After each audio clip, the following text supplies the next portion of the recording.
ఈ అవకాశం ఇచ్చిన సర్వోన్నతుడు ఘనమైన తండ్రికి మొదటగా లెక్కలేని కృతజ్ఞతాస్తుతులు తెలియపరుస్తూ ఈరోజు ఆరాధనకి కూడి వచ్చిన నా సహోదరి సహోదరులని మీ అందరికీ మరొకసారి క్రీస్తునామమున హృదయపూర్వక వందనాలు తెలియపరుస్తూ, అలాగే ఆయా ప్రాంతాల్లో ఉండి దేవుని యొక్క వాక్యాన్ని వింటున్న నా సహోదరి సహోదరులైన ప్రతి ఒక్కరికి మరి చక్కగా లైవ్ లో వాక్యం వింటూ మరి మా పరిచయ కొరకు మా కొరకు ప్రార్థిస్తున్నాం ప్రతి ఒక్కరికి తాడిపూర్ క్రీస్తు సంఘం నుంచి హృదయపూర్వక వందనాలు తెలియపరుస్తాం.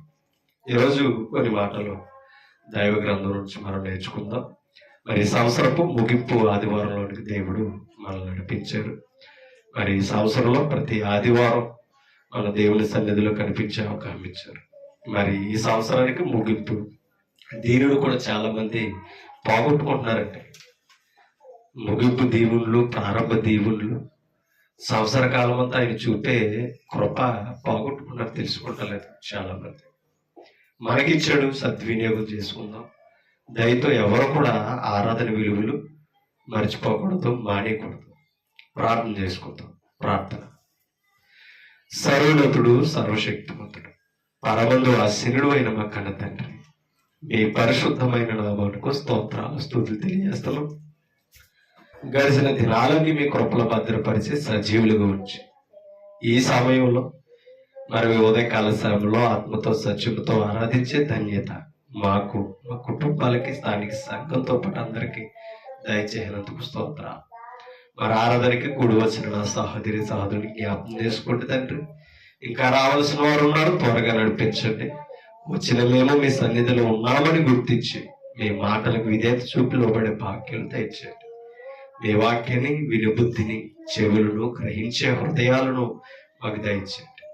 ఆ మాటలను మా హృదయంలో పదిలిపరుచుకునే శ్రద్ధ, జాగ్రత్త, భక్తి, భయం మాకు దయచేయండి.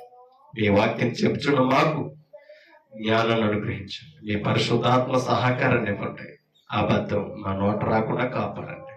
వాక్యానుసారంగా మమ్మల్ని జీవింపజేసి ఘనత, మహిమ, ప్రభావం మీరు పొందమని యేసుక్రీస్తు పరిశుద్ధ నామమును బట్టి ఈ ప్రార్థన సమర్పించి వేడుకుంటున్నాం మా తండ్రి. ఆమేన్. విలువైన దేవుని సంగతులు ఈరోజు మనం నేర్చుకోవడానికి ప్రయత్నించాం. చెప్పే ప్రతి మాట మీద మనమందరం కూడా మనసు ఉంచాలి. ఎందుకంటే ఆయన సన్నిధిలో జీవించడం, ఆయన సన్నిధిలో ఉండడం నరులకు దేవుడిచ్చిన గొప్ప భాగ్యం అన్నది. అది మనం కాపాడుకోవాల్సిన అవసరత మనందరి మీద ఉంది. ఎందుకంటే దేవుని కృప ఉంది కనుకనే మనమందరం ఆయన సన్నిధిలో మనం ఆరాధించడానికైనా, దేవుని మాటలు వినడానికైనా మనం రాగలుగుతున్నాం. ఆయన కృప లేకపోతే మనం రాలేము. అది మనం గుర్తించుకోవాలండి. యెహోవా సన్నిధికి రావడానికి ఆయన కృప ఉండాలి. ఆయన కృప లేకపోతే మనం ఆయన సన్నిధికి రాలేము.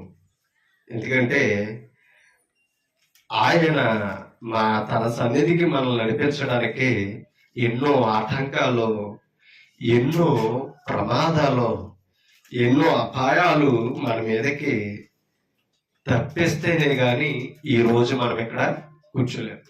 అది గుర్తించుకోవాలి. కీర్తన గ్రంథంలోనికి ఒక మాట చదువుతాం. కీర్తన గ్రంథంలో 39వ కీర్తన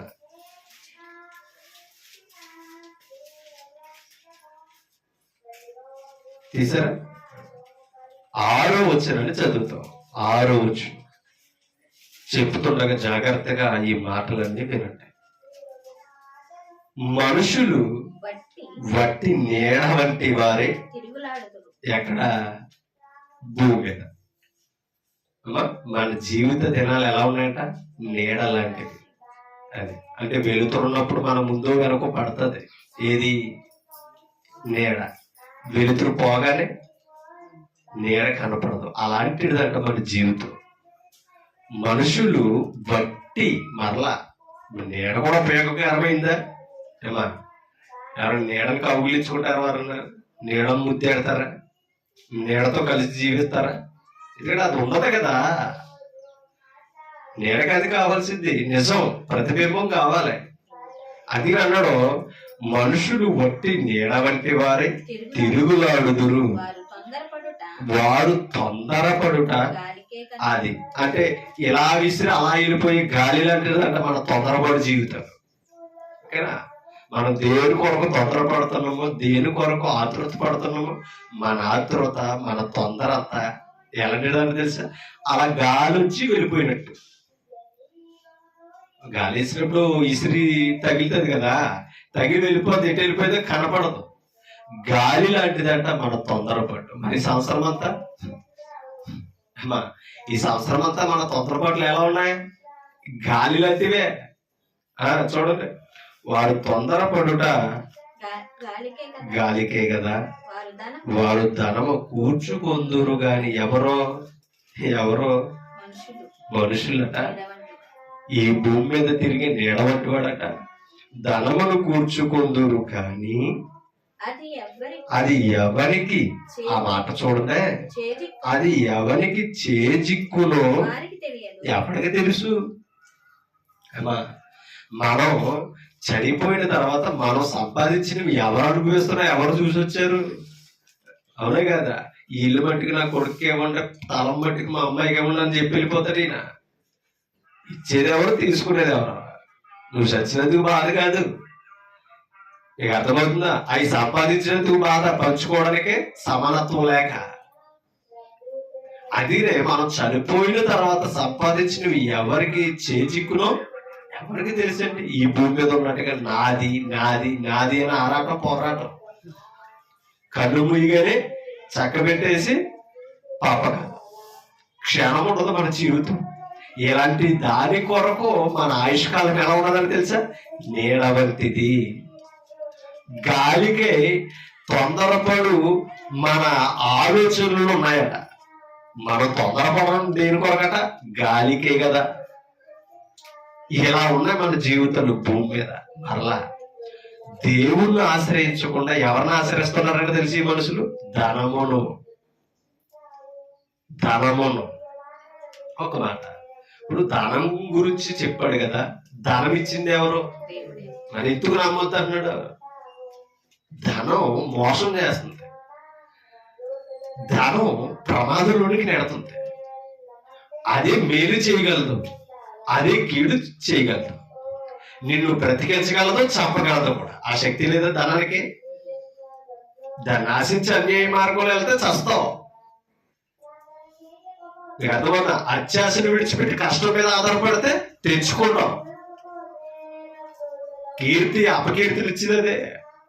అలాంటి దాన్ని నమ్మకన్నాడు. ఎందుకంటే ఇవాళ మన చేతులు కనపడుతుంది, వారం అంతా కష్టపడ్డావు, ఆదివారం జీతాలు అందుతాయి. అవునా? ఈ ఒక్కరోజు కనపడుతుంది మన చేతులకు ఆగుతుంది, తర్వాత ఎవరి చేతులకు మారుతుందో తెలీదు, ఆయనకి తెలీదు. ఇంకా అలాగా ఆ గతి స్థాయి ఉన్నవాడు ఆ కాగితాలన్నీ ఏదో పెట్టులో దాస్తాడు. అలా దాచి దాచి దాచి ఏం చేస్తాడా?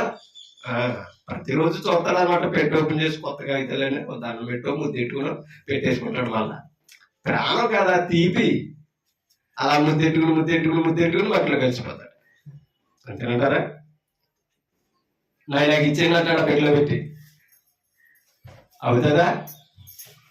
నాకు ఇచ్చేయండి, నాకంటే డబ్బు అంటే చాలా ఇష్టం, నేను సంపాదించుకున్నాను, అది నా కొడుకులకి ఇల్లులు ఆస్తులు ఇచ్చేశాను, ఇది నా కూడా పట్టుకుపోతానని అని వాళ్ళు ఎవరన్నా ఉన్నారా? ఇంకొక మాట చెప్పాలంటే మొలతాడున్నా ఖర్చు చేస్తారు.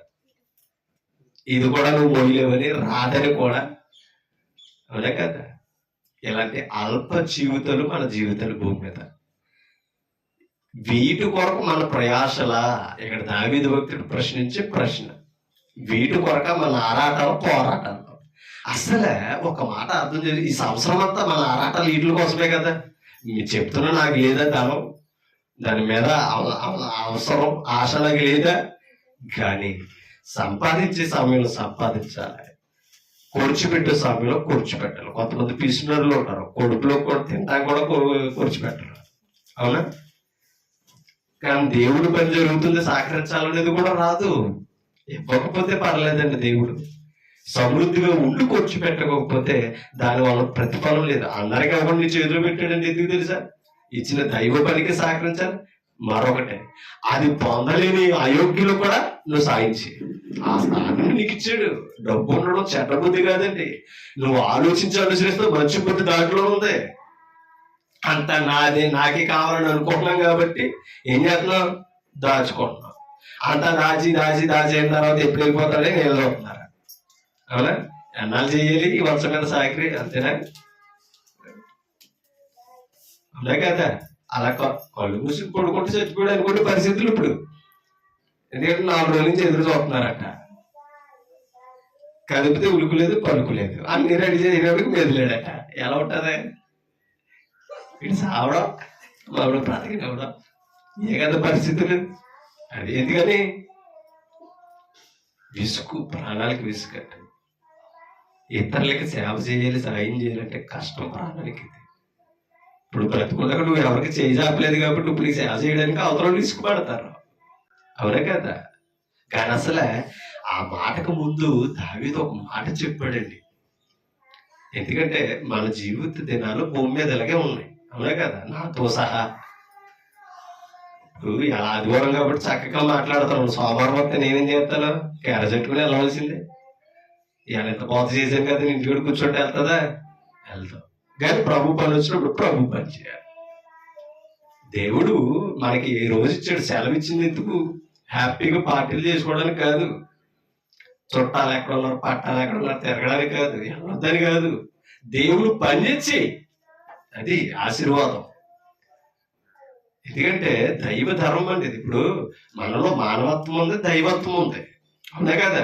మనం 2 భాగాలు తెలుసండి. నరుడు మొదటి భాగం ఏది? శరీరం, కనిపించేది. రెండవది ఆత్మ. మరి మానవ ధర్మంలో, శరీర ధర్మంలో మనం బ్రతుకుతున్నాం. ఆత్మ ధర్మం ఏది? అమ్మా, శరీరం ఉంది కనుక దీని ఆశలు అనుసరిస్తున్నాం. మన ఆత్మ ఉంది, ఆత్మకి ఆశ లేదా?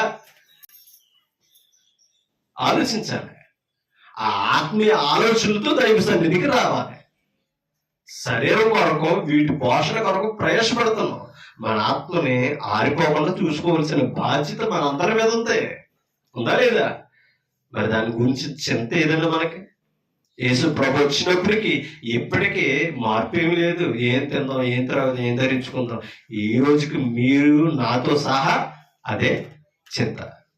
ఆయన నీతిని, రాజ్యాన్ని వెతికే వాళ్ళు, నన్ను సృష్టించిన దేవుడు ఎక్కడున్నాడని కనుగొనే వాళ్ళు ఎవరు లేరు. కనీసం ఈ ముగింపులోనైన దేవునికి లోగాడు ఉండాలి. నేను అర్థం చేసుకుంటే హ్యాపీ న్యూ ఇయర్ అని చెప్పుకోవడానికి కాదు, మరొక సంవత్సరం నాకు దేవుడు ఇస్తున్నాడంటే ఆ సంవత్సరమైన సద్వినియోగం చేసుకుని నా జీవితాన్ని దేవుని కొరకు ఖర్చుపెట్టాలన్న ఆలోచనకి, అవగాహనకి మనం రావాలి. మార్పు లేని జీవితాలు ఎంతకాలం అంట మనకి? మార్పు లేని జీవితాలు మనకి ఎంతకాలం? అర్థం చేసుకోవాలి. ఒక మాట అక్కడే మీకు చూపిస్తాను చూడండి, అద్భుతమైన మాట ఉంది. ఒక మాట 4వ వచనం చదువుతాం. 4వ వచనం కీర్తన గ్రంథం 39:4 వచనం. యెహోవా నా అంతము ఎట్లున్నది, నా దినముల పరిమాణము ఎంతైనది నాకు తెలుపు. ఎంత గొప్ప మాట చూడండి.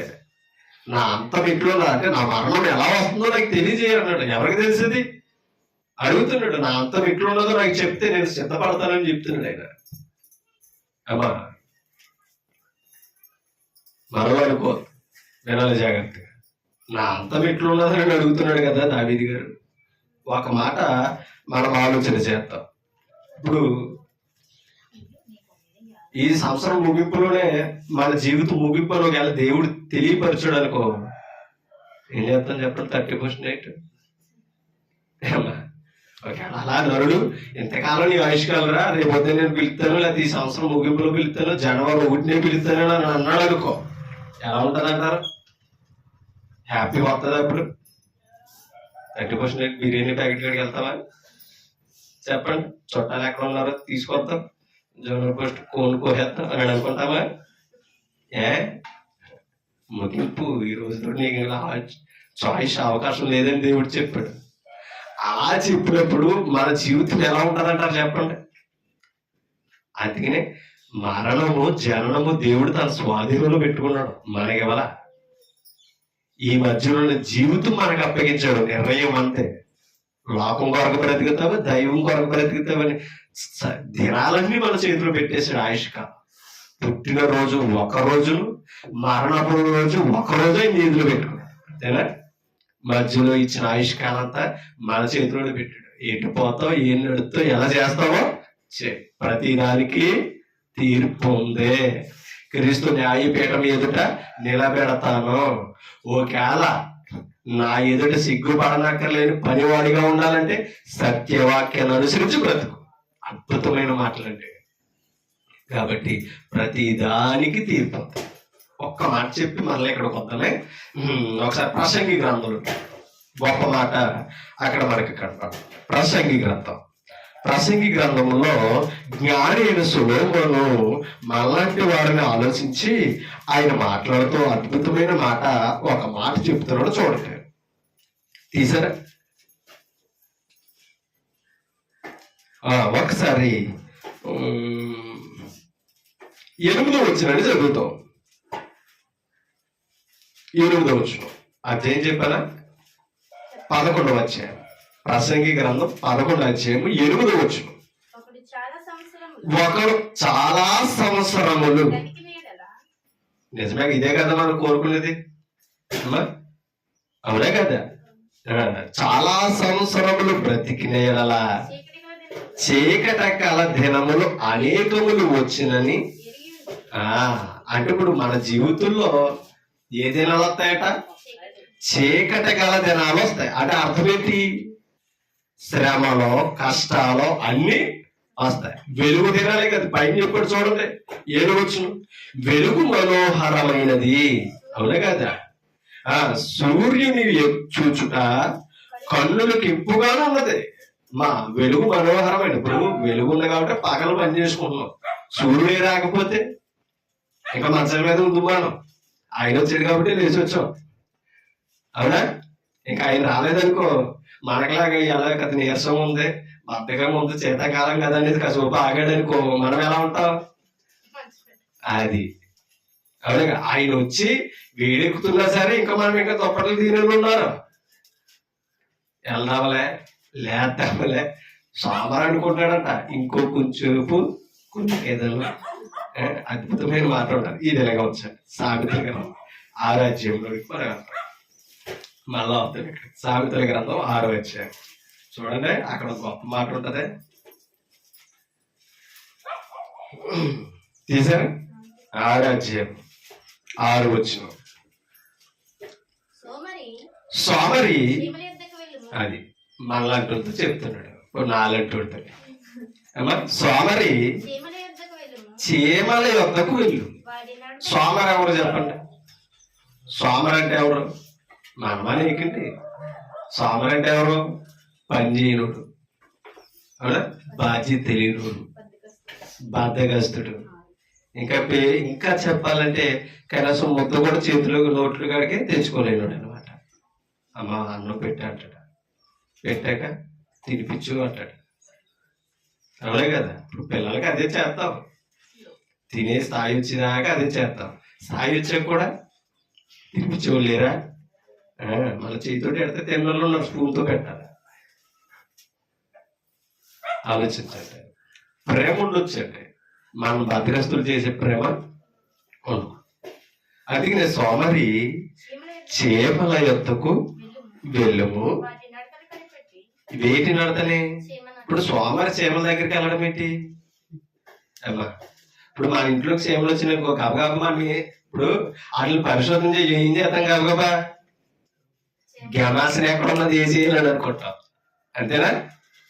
చీమలు లైన్గా కనబడ్డాయి అనుకో మనం ఏం చేస్తాం చెప్పండి? గమాసన ఎక్కడ ఉన్నది ఈ చెత్తం లేదా?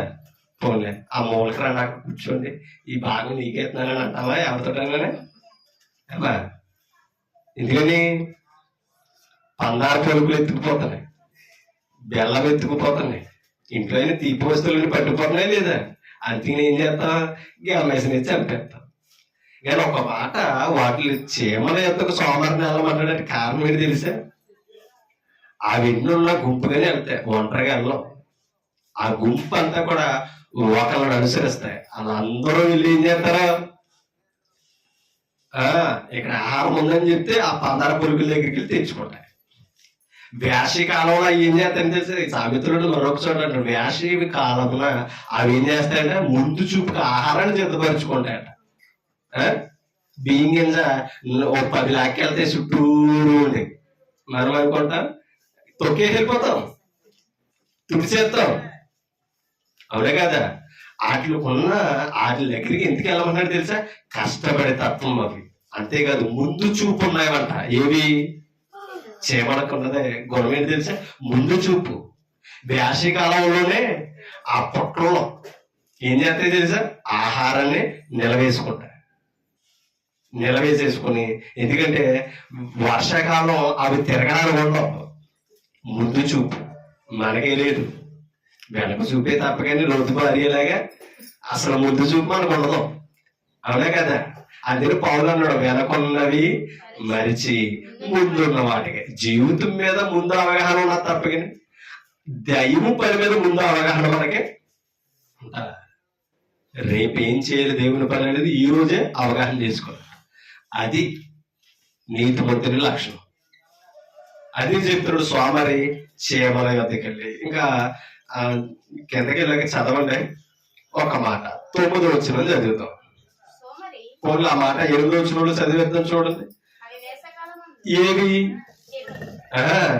అవి వేసవి కాలమందు ఆహారము సిద్ధపరచుకును, కోత కాలమందు ధాన్యము కూర్చుకును. ఏమా వేసవి కాలంలో ఏం చేస్తాయంట? అది ఒక మాట. పనులు ఉన్నప్పుడు మనం ఏం చేయాలి? పనుల కాలంలో మనం పని చేసుకోవాలి. వర్షాకాలంలో పని ఉంటుందా? ఆ ముందు చూపు మనకు రావాలట. కానీ మనం పచ్చడి కింద తొక్కేసి ఆ చీమకు ఉందట. అవునే కదా. కనీసం అవగాహన చేసుకోలేని మనకు చీమలకు ఉండదట. అసలు అవగాహన ఎవరికి ఉండాలి? మనకు ఉండాలి. అసలు దైవులు కూడా ముందు కాలపు పునాది వేసుకోవాలట. మనకి ముందు చూపు ఎక్కడుంది? పరలోక సంబంధమైన వాటి వైపు చూడాలంటే క్రైస్తవుడి తత్వం అదండి. ఎందుకంటే ఈ చూపు ఎవరికి ఉన్నదో తెలుసా? పితరుల కాలంలో ఒక ఆయన ఉన్నది ముందు చూపు. ఎవరికో తెలుసా? అబ్రహాము గారికి ఉంది. మొత్తం ఆ మైదానం అంతా చూపించి నువ్వు వెంటి వెళ్తావు వెళ్ళని దేవుడు చెప్తే అబ్రహాముతో ఏమన్నాడు తెలుసా? ఎందుకయ్యా ఇవన్నీ? ఎందుకు ఇవన్నీ? నాకు ఏం కావాలి తెలుసా? పునాదులు గల పట్నం కావాలి. ఇవన్నీ లైవ్ అయిపోయినవయ్యా. నశించనిది గతించనిది నాకు కావాలి, అది చూపించనేసి ముందు కాలానికి చూపేసుకున్నాడు. అందుకని ఇప్పటికీ విశ్వాసులకి తండ్రి అని పిలువబడుతున్నాడు. ఎవరో? అబ్రహాం గారు. విశ్వాసాన్ని కూడా ముందు కాలానికి వేసుకున్నాడు. నిరీక్షణకు ఆధారం లేనట్టు విశ్వాసం ఉంచాడు. అదండి భక్తి. అలాగా మనందరికీ కూడా ముందు చూపు ఉండాలి. కింద చదువుతాం 9వ వచనం. సోమరి ఎందాక నీవు ఇప్పుడు అనడా మాట చేత కలపదండి. అవునా కదా. ఇప్పుడు అనండి, అలా ఉంటది పరిస్థితి. ఎందాక నీవు పండుకొని ఎందుకు ఎప్పుడు నిద్ర? అది అంటే తెలియదంట. 1 గంటకు మొక్క నోట్లో బ్రష్ పెడతాడు. అవునా కదా. 12ంటికి టిఫిన్ చేస్తాడు. ఎప్పుడు తినవలసింది? అంటే ఏ సమయం లేవాలి, ఏ సమయం తినాలో ఆ సమయం తినాలి, ఏ సమయాన్ని పని చేయాలో ఆ సమయం. అంతే కదా. ఇప్పుడు కూడా మనం ఏం చేస్తున్నాం చెప్పండి? అర్ధరాత్రి వరకు తిరుగుతాం. సెలవులతో ఉంటాం సెంటర్లో. కనీసం 7 అవుతుందో 8 అవుతుందో 9 అవుతుందో ఆకలికి అపరాధం కాలక్షేపణ. 11ంటికి 12ంటికి. మరి అందుకనే పేగురుపులను, గ్యాస్ నొప్పులను, వయసుకు మించి అనారోగ్యాలు. అవునే కదా. పిల్లలకి వయసుకు మించి ఎందుకు వస్తున్నాయి అనుకున్నారు? సమయ పాలన లేక. సమయ పాలన ఉండాలండి. ఏ సమయానికి ఏం చేయాలో అది చేయాలి. ఇప్పుడు బలహీనత వచ్చిందంటే డాక్టర్ దగ్గరికి వెళ్తాం. కొంచెం సీరియస్ అయింది, దాన్ని తగ్గడానికి బలం వేళలు ఎత్తాడు, మధ్యాహ్నం వేస్తాడు. గ్యాస్ తగ్గడానికి పరగాడుపు పిల్లలు ఎత్తాడు. అవునే కదా. ఇప్పుడు 4 రకాల 5 రకాలు మన బలహీనతను బట్టి టాబ్లెట్లు వేసుకున్నప్పుడు పరగాడుపు పిల్ల ఏ పిల్ల ఎత్తాడు తెలుసండి? గ్యాస్ పిల్ల. అది 10ంటికి వేసుకుంటే మరి అప్పుడే వేసావు, అప్పుడే నీకు పరగాడు. మరి పిల్లలు ఎప్పుడు వేసుకుంటాం? టిఫిన్ ఎప్పుడు చేస్తా, భోజనం ఎప్పుడు చేస్తా, ఆ పిల్లలు ఎప్పుడు వేసుకుంటాం? ఉందా?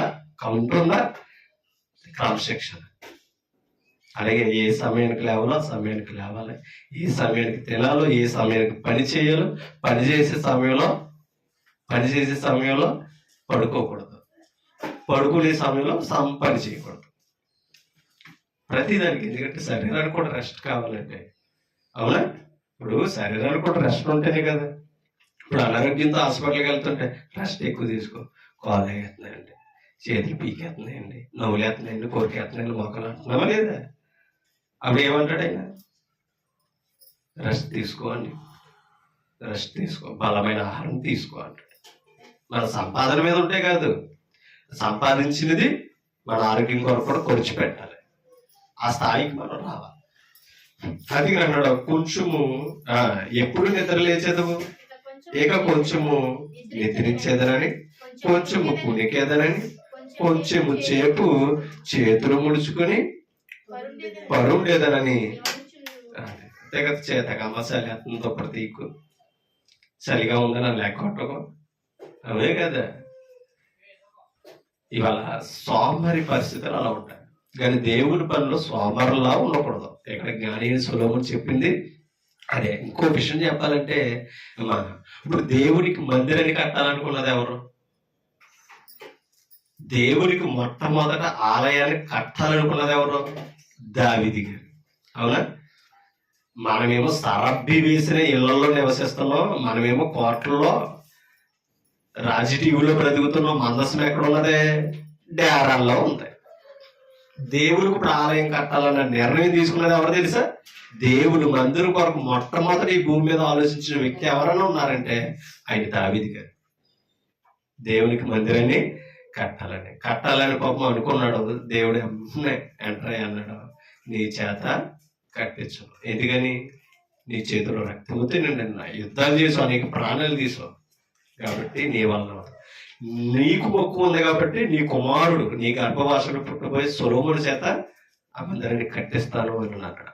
ఇంకా ఆయన చేత కట్టిస్తాను అన్నప్పుడు నాగేదిలను ఊరుకోలేదు. ఈయన ఏం చేయడానికి తెలుసా?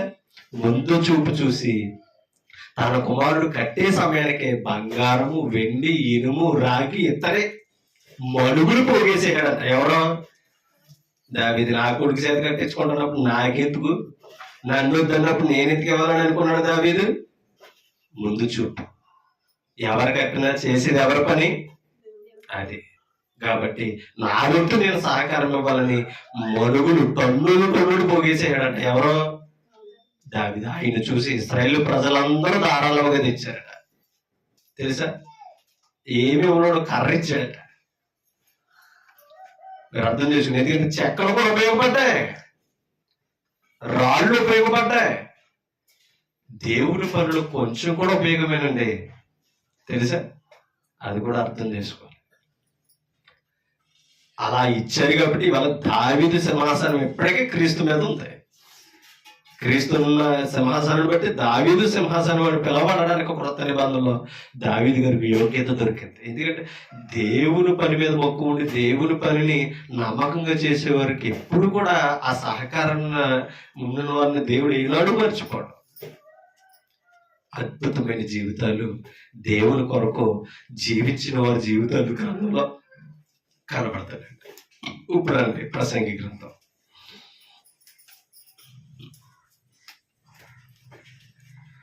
11:7.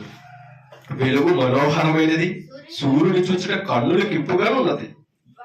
ఒకడు చాలా సంవత్సరములు బ్రతికిన ఎడల చీకట గల దినములు అనేకములు వచ్చునని ఎరిగి ఉండి తాను బ్రతుకు దినములన్నీ సంతోషముగా ఉండవలెను. అమ్మా, అంటే రేపు ఎలా ఉంటుందో తెలియదు, ఈ రోజు సంతోషించాలట. అందుకనే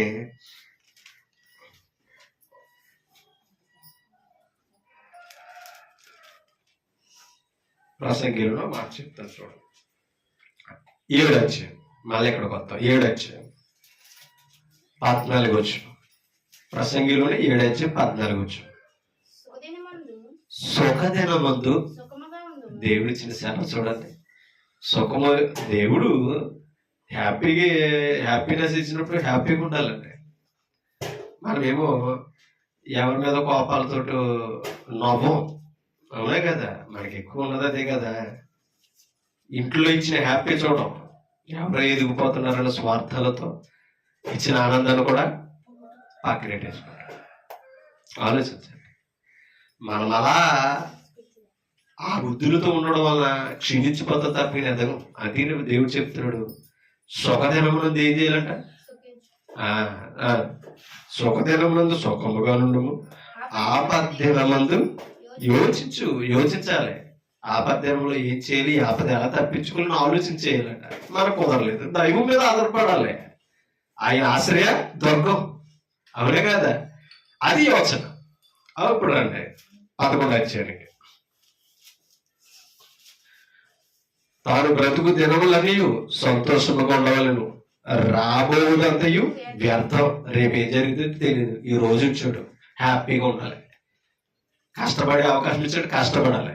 ఇచ్చిన దేవుడికి స్తుతులు చెప్పాలి, కృతజ్ఞత స్తుతులు కలిగి ఉండాలి దేవుని ఎడల.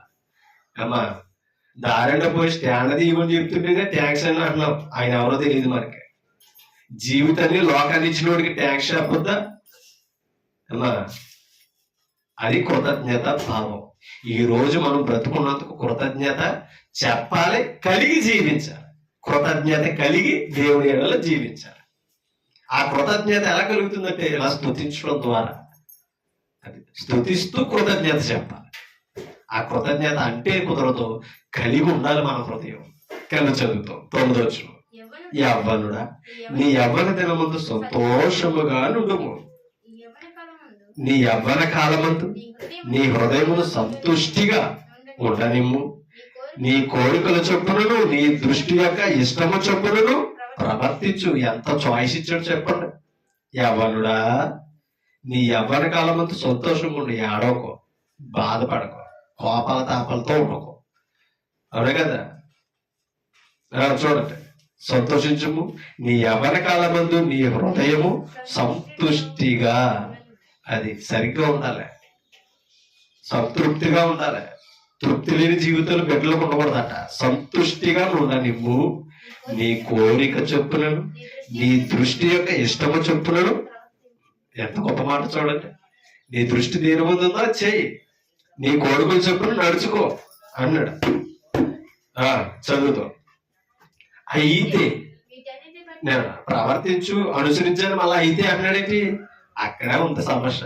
అయితే వీటన్నిటిని బట్టి నీ ఇష్టము చొప్పునను నీ కనుదృష్టి యొక్క కోరికల చొప్పునను నీ హృదయం యొక్క సంతోషము చొప్పునను ప్రవర్తించు.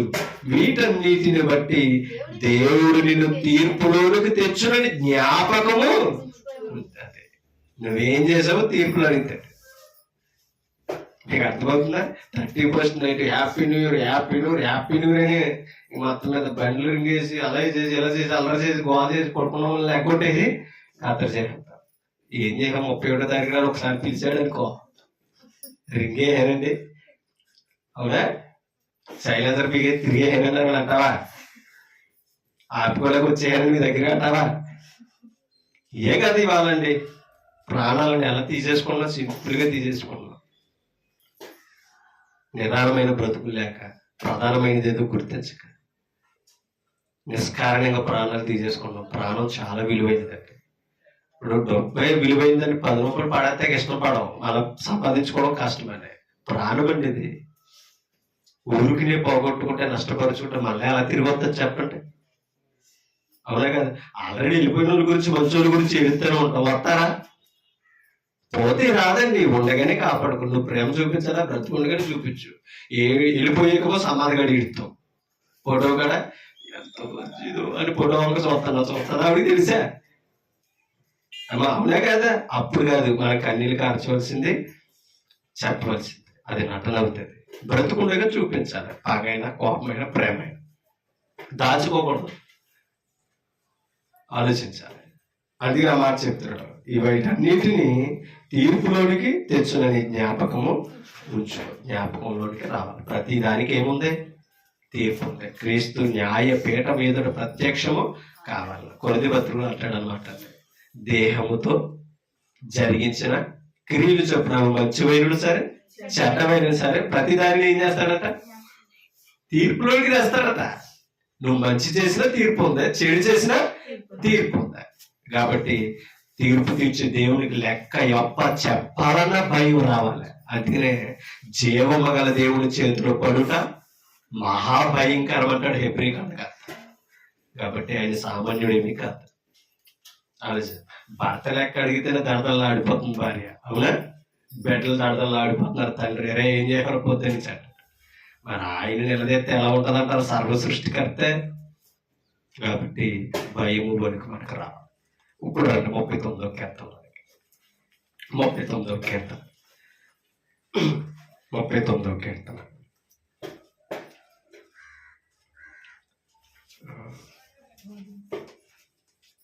5వ వచనం చదువుతాం. ఎక్కువ అద్భుతమైన మాట. నా దినముల పరిమాణము నీవు బెత్తిడంత ఎంతట? బెత్తిడంత ఎంత? ఆయన చేతిలో కుట్టు. మన ఆయుష్కాలమే బెత్తిడంత చేసాడట. అంటే నేను బెత్తిడంటే కొలడానికి కూడా ఉండదు. నా ఆయుష్కాలము నీవు బెత్తడంతగా చేసి ఉన్నావు. నీ సన్నిధిని నా ఆయుష్కాలము లేనట్లే ఉన్నది. అమ్మా ఒక్క మాట, మన ఆయుష్కాలం దేవుని సన్నిధి ఎలా ఉన్నదట చెప్పాలి? లేనట్లే ఉన్నదట. మా ఆయన సన్నిధిలో బ్రతికిన బ్రతుకు ఏమన్నదంట కదా తెలుసా? లేనట్లే. ఒక్క మాట దీని విపరీతం. ఇప్పుడు సంవత్సరం అంతా ఎన్ని రోజులు? 365 65 రోజులు. ఒక్క మాట మనం ప్రశ్న వేసుకుంటాం. 365 రోజులు సంవత్సరం. ఓకేనా? మనకేమనిపిస్తుంది? 365 రోజులు ఆరోగ్యంతో ఏ రోజు రెస్ట్ లేకుండా సంపాదించాలని అని అనుకుంటాం, అవునే కదా? 6 నెలలు కొట్టుకుందాం అనుకున్న వాళ్ళు ఎవరైనా ఉంటారా? అమ్మా ఎవరు ఉండరు. ఒక్క మాట, ఇప్పుడు 365 రోజులు కష్టపడాలని అనుకుంటున్నాం కదా, ఇది ఆయన లెక్క. ఒక్క మాట చెబుతున్నాడు. ఇప్పుడు 365 రోజుల్లో ఆదివారాలు ఎన్ని వస్తున్నాయి? మరి వచ్చి దేవుని సన్నిధికి ఎప్పుడు? మరి నిజం చెప్పాలి, దేవుని సన్నిధికి ఎప్పుడు వస్తున్నా? అప్పుడప్పుడు. ఆదివారంలో కూడా అప్పుడప్పుడు వచ్చే వాళ్ళు ఉన్నారు. ఇంట్రెస్టింగ్ కదా? ఆదివారంలో కూడా అప్పుడప్పుడు వచ్చే వాళ్ళు ఉన్నారు. ఆదివారంలో కొంతమంది ఎప్పుడో వచ్చే వాళ్ళు కూడా ఉంటారు. క్రిస్మస్కో న్యూ ఇయర్కో ఒక గెల అట్టుకొని అటుకులు ఆడేస్తారు కదా ఇప్పుడు. అవి ఎట్టుకొని దేవుని దర్శించడానికి వస్తారు అన్నట్టు. మరి ఇన్ని రోజులు దేవుడు అవసరం లేదా? సార్ ప్రశ్నించుకుంటాం. ఇన్ని రోజులు అవసరం లేదా? ఆలోచించాలి. సంవత్సరానికి ఒక పండుగ చేసేవాళ్ళలాగా మనకు బాధ వస్తే వచ్చేలాగా దేవుని దగ్గరికి, ఈ ఆలోచన దైవానికి అనుగుణమైనది కాదు. కృతజ్ఞత కలిగే బుద్ధి అసలు కాదు. ఇప్పుడు సంవత్సరానికి ఆదివారం ఎన్ని వస్తున్నాయి తెలుసండి? 52 ఆదివారం వస్తున్నాయి. సంవత్సరం అంటే ఎన్ని రోజులు అనుకున్నాం? 365 రోజులకి ఎన్ని రోజులు రావాలి దేవుని సన్నిధికి చెప్పండి. ఇప్పుడు 52 ఆదివారం పోనీ, ఇంకా ఆదివారం అంటే రోజు వేసుకుంది. 52 రోజులు వస్తున్నాయి ఎవరి దగ్గరికి? అదైనా మానకుంటే, ఏ ఊరు వెళ్ళకుండా ఉంటే, అదే కదా, ఏ బంధువు పెళ్లి కోసట్టుకుని రాకపోతే ఎప్పుడు వస్తాం? ఏదో పుష్ప ఫంక్షన్ పెళ్లి ఫంక్షన్ తగిలిందంటే మిస్సింగే. మరలా ఆదివారం హాస్పిటల్ అనారోగ్యంతో బెడ్ మీద అంటే అది మిస్సింగే. అప్పుడు తప్పదు. దేవుడు హర్షిస్తాడు. నేనే కదా పొడుగుపెట్టాను. 52 రోజులు కూడా సంవత్సరానికి 65 రోజులు అయితే 52 రోజులు కూడా దేవునికి ఇవ్వలేకపోతున్నాం. న్యాయమా అన్యాయం అంటారు చెప్పండి? ఆలోచించండి. పోనీ 52 రోజులు కూడా రోజుకి ఎన్ని గంటలు? నిజం చెప్పండి, రోజుకి ఎన్ని గంటలు? 12 గంటలైనా నాకు గడియారం చూపిస్తుంది అంటారా? 24 గంటలు. రోజుకి 24 గంటలు. ఎన్ని గంటలు ఎత్తున్నాం ఆదివారం? పేరేమో దేవునికి అన్నా కదా క్రైస్తవుని. ఎలా ఆదివారం అంటే 10 గంటలు మేము రావాలి అంటాం కదా. మంచి సమాధానం ఒక అన్యుల దగ్గర. దేవుని రోజు మేము పని చేయమనేది మంచి ఆలోచన. కానీ దేవునికి ఎన్ని గంటలు ఇస్తున్నాం? 2 గంటలే కదా. చెప్పండి అమ్మా, దేవునికి ఎన్ని గంటలు ఇస్తున్నాం? 2 గంటలు. అదే నువ్వు ఆదివారం వస్తే సుమా, అది అంటే 50 గంటలు 104 గంటలు ఇస్తాం మహా. నేను అన్నా అది ప్రారంభానికి వస్తే అంతేంటారా, ఆరాధనకు 2 గంటలు, 52 ఆదివారాలకి 2 గంటలు ఆరాధన. ఆ 2 గంటలు కూడా దేవునికి సంపూర్ణంగా గడపాలని ఎప్పుడు రావాలి? ప్రారంభ ప్రార్థనకు రావాలి. ముగింపు ప్రార్థన అయ్యేంత వరకు ఉంటే 104 గంటలు దేవునికి ఇచ్చాం. 665 రోజులకి ఎన్ని గంటలు చెప్పండి ఇప్పుడు? అవునా? లక్షల్లోనే ఉన్నాయి అవి. కనీసం వేలలో కూడా దేవుని సన్నిధిలో కనపడతలేదు మనకు గంటలు. అవునా కదా? చెప్పండి. అందుకనే ఎక్స్ట్రా చేస్తూ బోనస్గా బైబిల్ క్లాసులు పెడతాం, మీటింగ్స్ పెడతాం. అప్పుడు కూడా మనం ఏం చేయాలి? హాజరవుతే ఆ గంట కూడా కలుపుతుంది దాంట్లో. ఆలోచించండి. మనం రావడం ఎప్పుడు ముగించేస్తారన్నట్టుగా వస్తే దేవుని మీద ఏం ఆశ ఉంటుంది చెప్పండి. అందుకనే దేవుని సన్నిధిలో మన ఆయుష్ కాలం ఎలా ఉన్నదంట? లేనట్లే. జీవితం బెత్తడంత అన్నాడు, మనం బ్రతికే దినం అంతా ఎలా ఉన్నదట? లేనట్లే ఉందట. కారణం ఇది ఇప్పుడు మనం వివరించుకున్నాం. కాబట్టి సంవత్సరానికి 52 ఆదివారాలు అన్నాడంటే ఏమో ఎన్ని సంవత్సరాలు ఇస్తాడు? అవునే కదా? కాబట్టి 65 రోజులు, 365 రోజులు మనకిచ్చి, అవునా, 52 రోజులు మనం కూడా రాకపోతే సంవత్సరంలో దేవుని ఎదుట న్యాయమైన జీవితం ఎక్కడుందో చెప్పండి. ఆలోచించండి. అంటే ఇప్పుడు శాంతికినే ఆ రోజు ఆనాడు క్రీస్తు శకములో 50లో మాట్లాడాడు అపొస్తలుడైన పౌలు. ఏం తెలుసా? ఎఫెసీయులకు రాసిన పత్రిక 5వ అధ్యాయం 15 వచనం చూడండి. ఎఫెసీయులకు రాసిన పత్రిక 5వ అధ్యాయం 15 వచనం చూడండి. ఏమంట? మనమేమే హ్యాపీ అంటున్నాం అమ్మా, సంతోషించి అన్నాడు జ్ఞానేశ్వరుడు.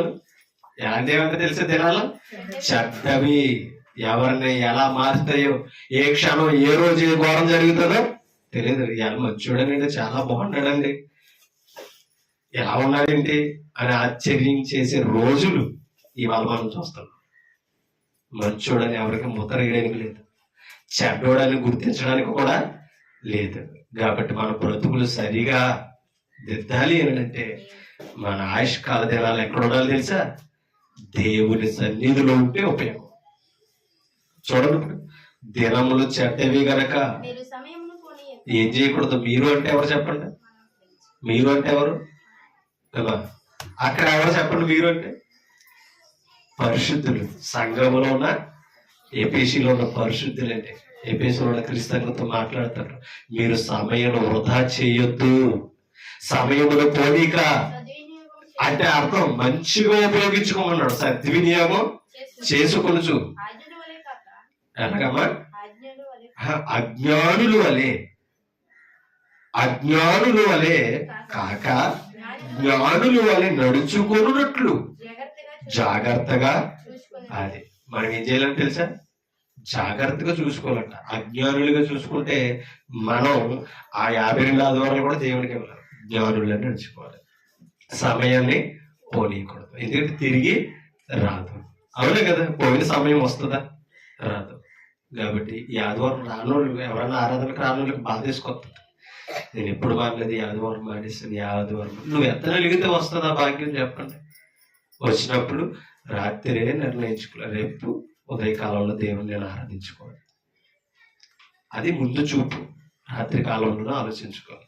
ఇప్పుడు రాత్రి నుంచి ఆలోచించాలనుకో, ఎన్ని ఉన్నా సరే ఆలోచనలు వచ్చినప్పుడు, ఎన్ని పిలుపులు వచ్చినా, ఎన్ని ఆలోచనలు వచ్చినా, ఎన్ని సందర్భాలు వచ్చినా మనం ఏంటంటాం?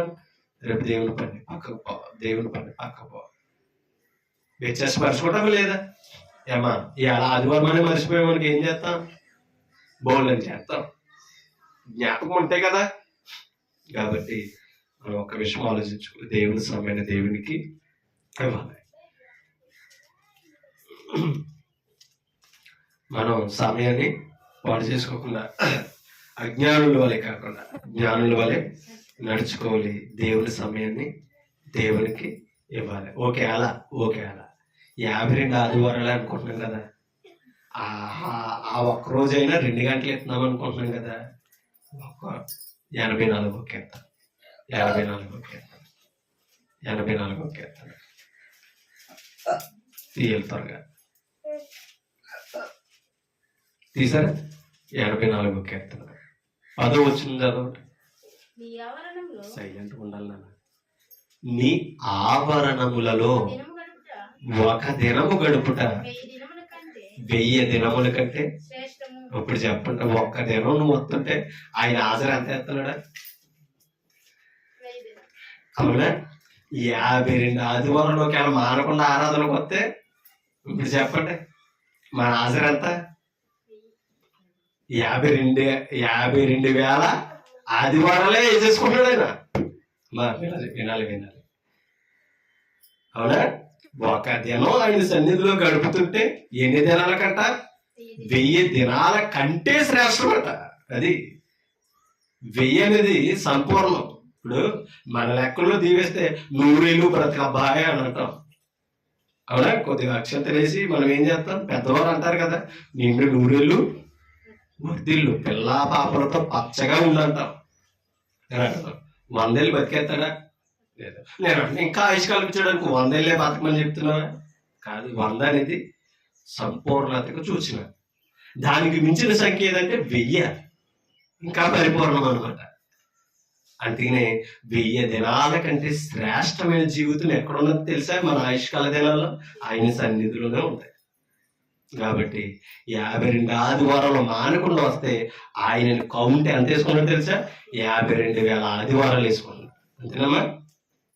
ఆలోచించండి. అయితే 60, 70 ఇప్పుడు 50 సంవత్సరాలు వేసుకుంటే ఎన్ని వేల ఆదివారాలు దేవుని సన్నిధిలో గడిపిన వారు పోతున్నాం. ఒక్క విషయం, సంవత్సరానికి ఎన్ని రోజులు అనుకున్నా? అంతేనా? ఇప్పుడు 52 ఆదివారాలు 1000తో లెక్కేస్తే అర్థమైంది మీకు ఏమన్నా? ఇప్పుడు సంవత్సరానికి 365 రోజులు, దాంట్లో నుంచి 52 తీసేయండి, ఇంకెంత ఉన్నాయి? 303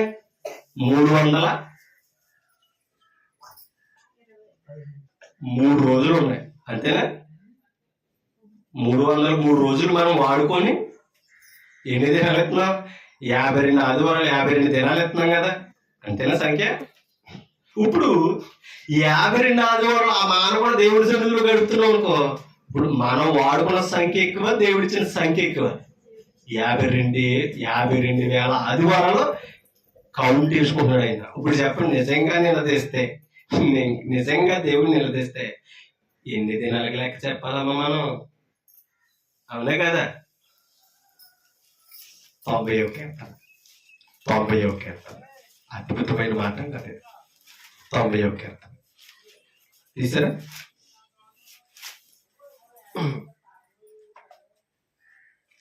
నాలుగో వచనం.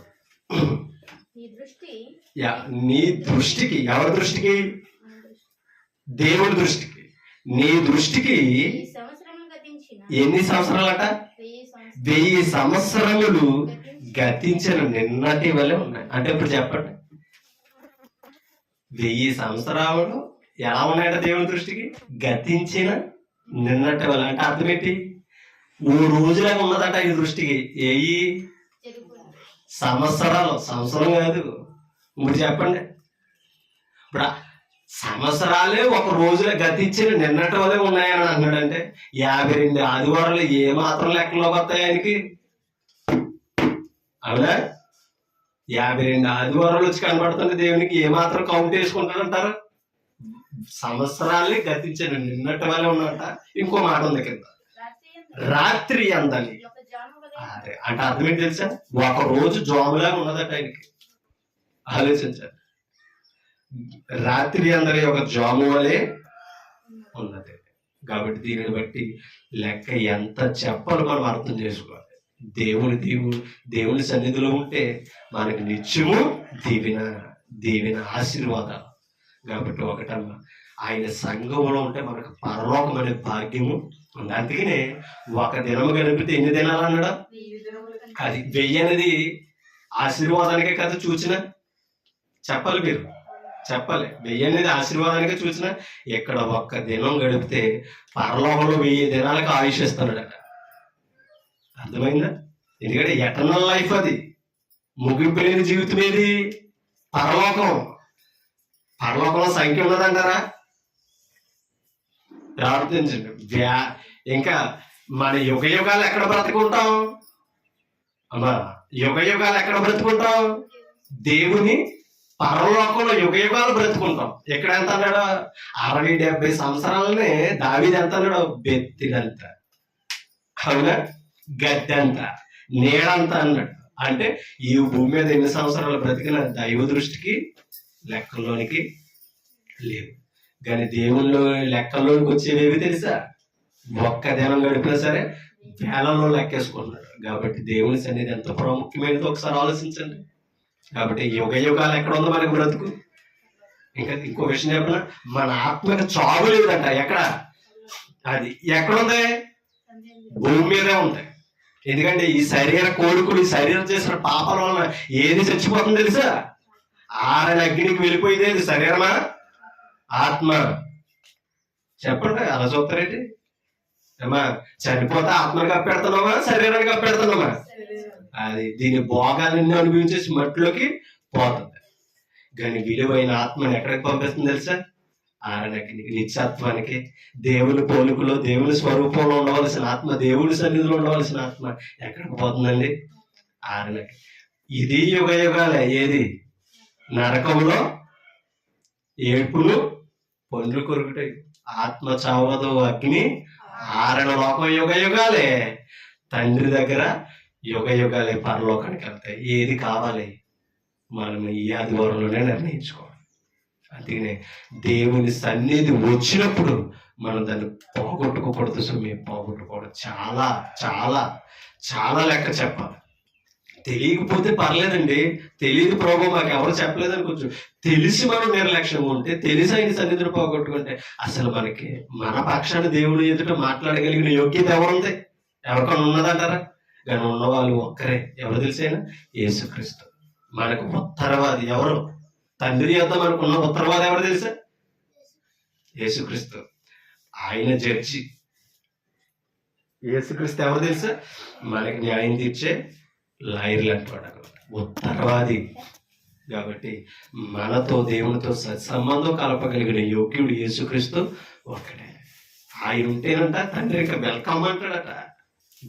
పరలోకం గుమ్మం కాడు ఉండేది ఎవరనుకుంటున్నారు? యేసుక్రీస్తు. ఆయన నామాన్ని ఎరిగిన వాడికి వెల్కమే. నో, తలుపు వేయబడదు. బుద్ధి లేని కన్యకులు, బుద్ధి గల కన్యకులు సిద్ధపాటు లేదు, ప్రభు మీద నమ్మకం లేదు. ప్రభు వచ్చాడు, వచ్చేటానికి ఆరిపోయిన డ్యూటీలు వెళ్ళారు నూరికి. వచ్చేటప్పటికి సిద్ధపడి వాళ్ళతో తీసుకుపోయేవానికి తలుపు వేయబడ్డదే. కొడుతున్నారు, బాతున్నారు. ఎవరు తెస్తారు చెప్పండి? జలప్రలయంలో నోవాహు వాడకే తొలిపేస్తే నోవాహే తీయలేకపోయాడు. అప్పుడు మార్పు వచ్చి గొల్లుని ఎడుతుంటే, అవును కదా, ఎన్ని కేకలు, ఎన్ని బొబ్బలు పెట్టుకుంటారో. బ్రతుకుండగా వాడని అడుగుతుంటే తెంగడంలో చూశారు. నోవాహుకు పిచ్చి పట్టిందన్నారు. వర్షం లేని రోజులు జలప్రలయం ఏంటని. మరి ఇంతకంటే పెద్దవాళ్ళు మాకు లేవా, ఈ వాళ్ళలోకి రమ్మన్నాడు ఏంటని ఏలం చేశారు. నీ వాళ్ళలోనేమో రక్షణ పడతారా? నీ వాళ్ళలో ఉంటేనే బతికింపబడతారా? నీ వాడైతే వెళ్తుందా? నువ్వు నీ కుటుంబం ఉన్నారు మరి అక్కడ. జలప్రలయం తగ్గాక ఎవరు తెలియలేరు, ఎవరు బ్రతుకున్నారు? ఆ వాళ్ళకి వెళ్ళి నోవాహు కుటుంబమే.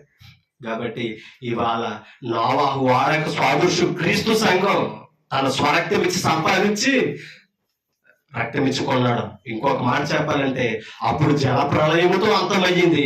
ఇప్పుడు క్రీస్తు రాకల్లో అగ్నితో అంతమవుతుంది ఈ లోకం. ఈ అగ్నిని తట్టుకునే శక్తి సంఘానికి తప్ప మరి ఎవరికే. ఎందుకు తెలుసా? సంఘం అక్షయమైనది. అందుకనే అగ్నికి శక్తి సరిపోదు కాల్చడానికి. కాబట్టి మళ్ళీ అక్షయులుగా మార్చడానికి యేసుక్రీస్తు వచ్చాడు. కాబట్టి అక్షయులుగా ఉందామా? క్షయులుగా ఉందామా? ప్రకృతి సంబంధమైన మనుషులుగా బ్రతుకుదామా? ఆత్మ సంబంధమైన మనుషులుగా బ్రతుకుదామా? పరలోకం వెళ్దామా? తెలిసి పోతే పోదాంలే అని పాతాలకి వెళ్ళిపోదామా? ఆలోచించండి. భర్తకి చిన్న దెబ్బ తగిలితేనే గొల్లుని గోలెత్తి ఎడుతున్నాం. బిడ్డలకి గాయాలు అవుతుంటే జ్వరాలు వస్తుంటేనే కూడు కూడా తినకుండా రోధిస్తున్నాం. అలాంటిది మన కుటుంబాల ఆదాగ్నికి వెళ్ళిపోతే మన కొరకు ఏడ్చేది ఎవరు, బాధపడేది ఎవరు? కాబట్టి మనం ఇక్కడే బాధపడాలి, ఇక్కడే ఆలోచన చేయాలి. అక్కడికి వెళ్ళిపోయే బాధపడిన ధనవంతుల వల్ల బుద్ధి వచ్చినా ప్రయోజనం లేదు. లాజర్లా ఊళ్ళు లేకపోయిన పర్లా, కట్టుకోవడానికి నూతన సంవత్సరానికి వస్త్రాలు లేకపోయిన పర్లా, కానీ లాజర్లా ఎక్కడ ఉండాలి తెలుసా? పరదేశంలోకి వెళ్ళాలి, పరదేశంలోకి వెళ్ళాలి. ఆరడి అగ్నికి వెళ్ళిపోయామా, జారిపోయామా, మన కొరకు ఎవరో ప్రేమతో ఆలోచించండి. అమ్మ, ఈ లోకం అనేది ఒక మాయ. అది చెప్పిన వాడు యేసుక్రీస్తు. ఈ లోకం దాని ఆశ గతించిపోతుంది. గతించిపోయేదానికి ఎందుకండి? గతించినది నిత్యము నిలిచేది వాక్యము ఒకటే. ఆ శక్తి వాక్యానికి ఉంది. నిరంతరము జీవింపజేయగలదు, నిరంతరము బ్రతికింది. ఎందుకంటే వాక్యములో జీవం ఉంది. అవునే కదా? అందుకనే మన బ్రతుకుని వెలిగేస్తుంది, బ్రతికేస్తుంది. పాపం ఉంటే తుడిచేస్తుంది, మనకి ఎంటేస్తలా. అవునే కదా? కాబట్టి అటువంటి శక్తి కలిగిన వాక్యాన్ని ఆశ్రయించాలండి, ఆశ్రయించాలి. సువార్తగా శక్తి ఇచ్చాడు. ఆశ్రయితం, వాక్యాన్ని ఆశ్రయితం. బ్రతుకుండగా చచ్చిపోయాక సత్యమును ఆశ్రయించడానికి యెషయా గ్రంథంలో చెప్తున్నాడు. సమాధిలోకి దిగిన వారిని స్తుతులు చెప్పలేని ఆనాడే చెప్పాడు. ఎందుకండి? చనిపోయాక ఎంతమంది పాస్టర్లు వచ్చి మన సమాధి దగ్గర ప్రార్థన చేస్తే వాక్యాలు చదివితే వింటామో వాళ్ళకపోయాక కనీసం ఆ వాక్యాలని ఇదేనా మనకు అర్థం చేసి ఆ పాస్టర్లో వాక్యం చదువుతుంటే చుట్టూ ఉన్న వాళ్ళు కాయ తెచ్చాడా, డ్రింక్ తెచ్చాడా అని చూసిపోలే. అవునా కాదు? చెప్పండి. అక్కడ కూడా మనకు మార్పు రాని జీవితం. ఇంకా చెప్పాలంటే దేవుడు అక్కడ కూడా వాక్యం వినిపిస్తున్నాడు. ఆఖరికి నీ సోదరుడు చనిపోయినప్పుడు కూడా అక్కడ వాక్యం చెప్పించాను. అవునా కదా? కనీసం దాన్ని తెచ్చుకునైనా ఆ మరణ దుఃఖంలో నువ్వు బుద్ధి తెచ్చుకుని మారావా అని నిలదీసే రోజు ఒకటి. ఇన్నుండగా దేవుడి నుంచి ఎక్కడ తప్పించుకుంటారు? ఎవరు తప్పిస్తారో? తప్పించగలిగిన శక్తివంతుడు యేసుక్రీస్తు. ఆయన పోగొట్టుకోవద్దు, ఆయన నిర్లక్ష్యం చేద్దాం. మనం బ్రతుకుంటే దేవుని సంఘంలో ఉండాలి. చనిపోతే మన శరీరం ఎక్కడికి వెళ్తుంది కాదు, ఆత్మ పరదేశానికి వెళ్ళాలి. కాబట్టి మనం అక్షయులుగా జీవితాం, అక్షయులుగా జీవించవద్దు. అక్షయులు ఎవరు చెప్పండి ఇప్పుడు? అక్షయులు ఎవరు చెప్పండి ఇప్పుడు? బాప్తిసం పొంది ఆత్మ సంబంధులుగా జన్మించిన వారే అక్షయులు. ఈ అక్షయ జీవితానికి కావాల్సింది ఏంటంటే అక్షయ ఆహారం. అదేంటంటే జీవ ఆహారం, ఆయన శరీరము, రక్తం. కాబట్టి నిత్యము మనం బ్రతికించేది క్రీస్తు శరీరం. కాబట్టి అంత భాగ్యాన్ని కూడా ఆదివారం పోగొట్టుకుంటే మనం జీవనం కోల్పోతున్నామని నేను హెచ్చరించుకుంటాం, మిమ్మల్ని హెచ్చరిస్తాం. ఓపెక్కిన మీ అందరికీ హృదయపడుకోవాలి. ఈ సంవత్సరపు ఈ జీవితాన్ని మరి ఈ రోజు ఈ మెసేజ్ ద్వారా దేవుడు మనం బలపరిచాడు. రేపు 2025 సంవత్సరం నుంచి ఆదివారం బైబిల్ క్లాసులు దేవుని సన్నిధి విలువ కూడా బ్రతుకుతాం అని మరి నిర్ణయించుకుంటూ మరి మిమ్మల్ని హెచ్చరిస్తూ నన్ను హెచ్చరించుకుంటాం. ఓపెక్కిన మీ అందరికీ థ్యాంక్ యూ.